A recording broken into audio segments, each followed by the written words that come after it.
Let's strip away every illusion and confront a truth most people spend their lives avoiding. You are not loved in the way you think you are.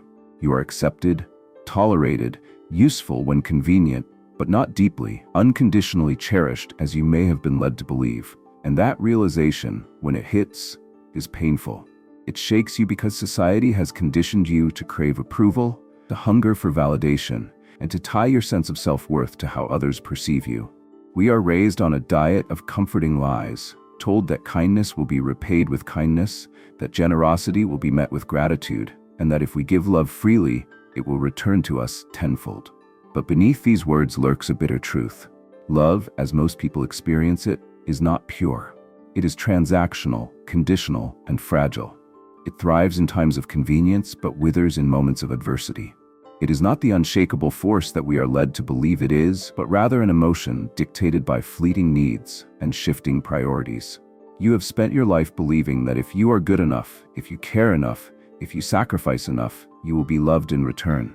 And yet, despite your best efforts, you have faced disappointment. People you trusted have turned away when it no longer suited them to stay. The ones you supported, who once leaned on you, have disappeared the moment you needed them. And still, you tell yourself it was an anomaly, a rare case, a misunderstanding. You continue believing that love, true love, is just one more act of selflessness away. But deep down you have felt it, the unease, the quiet fear that lingers in the back of your mind. You have sensed that no matter how much you give, there is always a risk that it will not be enough. That at any moment, someone's loyalty to you can dissolve into thin air, like a mirage vanishing the closer you get to it. Kindness is not a shield. It does not protect you. If anything, it makes you more vulnerable. The world does not reward those who give without limits. It takes from them. Every gentle word, every act of selflessness, every willingness to compromise opens a door, one through which betrayal can enter without resistance. People are not inherently cruel, but they are opportunistic. They do not wake up each morning scheming ways to hurt you, but they are constantly evaluating what benefits them the most. They measure relationships in terms of value, what they gain versus what they give. And if the scales ever tip too far, if their needs ever outweigh their attachment to you, they will not hesitate to abandon you.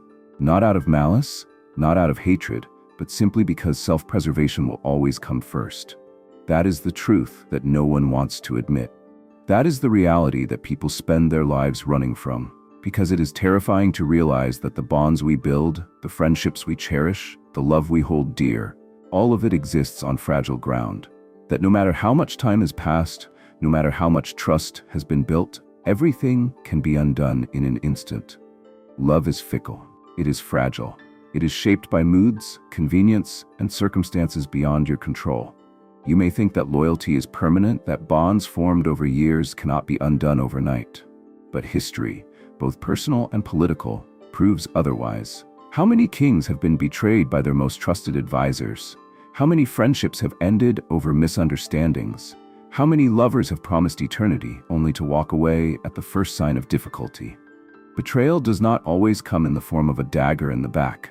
More often it is subtle. It is a slow drift, a quiet shift in priorities. It is someone choosing themselves over you in a moment where you needed them most. And in contrast to the fleeting nature of love, there is one force that is far more durable, far more reliable. Fear. Fear is not like love. Love can be erased by time, by resentment, by a change of heart. Fear lingers. It etches itself into memory. It shapes decisions long after the moment has passed. But this is not about instilling terror. This is not about cruelty or dominance. No. Blind, uncontrolled fear is as self-destructive as unchecked kindness. What is needed is a different kind of fear, a refined form of respect, a calculated force that ensures your boundaries are never crossed, not because people despise you, but because they understand the cost of doing so. History is filled with those who sought to be universally loved and were ultimately destroyed by the very people whose adoration they sought.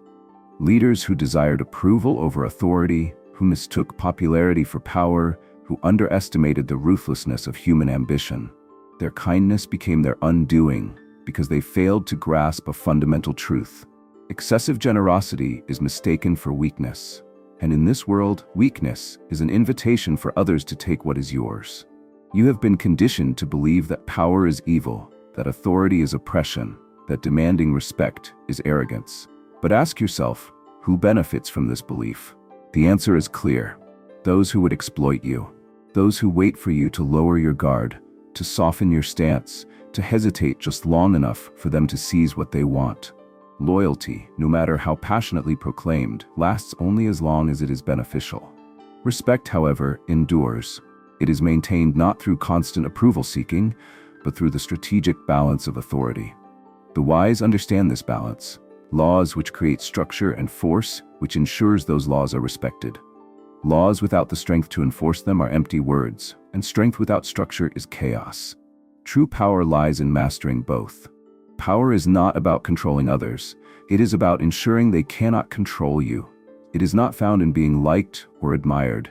It is not measured by how many people smile at you. Real power is the silent force that ensures your presence is felt even in your absence. This does not mean becoming cruel. It does not mean ruling through fear alone. It means cultivating a presence that commands respect, one that ensures people think twice before crossing you. It means setting boundaries that are not just words, but unbreakable lines that others know not to test. The misconception of leadership is that it requires constant action, constant control.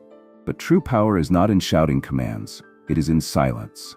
It is in knowing that the most respected leaders are those who speak little, but whose words are never ignored. A leader who explains too much, who constantly seeks to justify their decisions, reveals insecurity. Strength does not beg for approval. It does not apologize for existing. There is an uncomfortable reality that many hesitate to admit. Power is lonely. The higher you rise, the fewer people can stand beside you without resentment. This is the paradox of leadership. The stronger you become, the more distant you must be. Those who fail to accept this reality are doomed to fall. Power at its core is an illusion, an agreement between leader and follower. It exists because others believe in it. It thrives because it is maintained through careful management. The moment people stop believing in your authority, it vanishes. So ask yourself, do you truly seek power, or are you merely chasing the illusion of security it promises? Because if you desire comfort, leadership is not your path. Real power is unpredictable, volatile. It requires constant vigilance, an unyielding awareness that complacency is the first step toward downfall. Those who shape history do not do so by seeking approval. They do so by making decisions that others fear to make. They understand that true strength is not found in avoiding conflict, but in mastering it. They do not crave admiration, they command respect. If you wish to lead, accept the discomfort, embrace the tension, and master the art of strategic influence. Let go of the desire to be universally loved, and instead cultivate the respect that endures long after admiration fades. Because in the end, power belongs to those who understand control, the fragility of loyalty, and the necessity of maintaining an unshakable presence in a world that preys on weakness. The choice is yours. Be admired and forgotten, or be respected and remembered.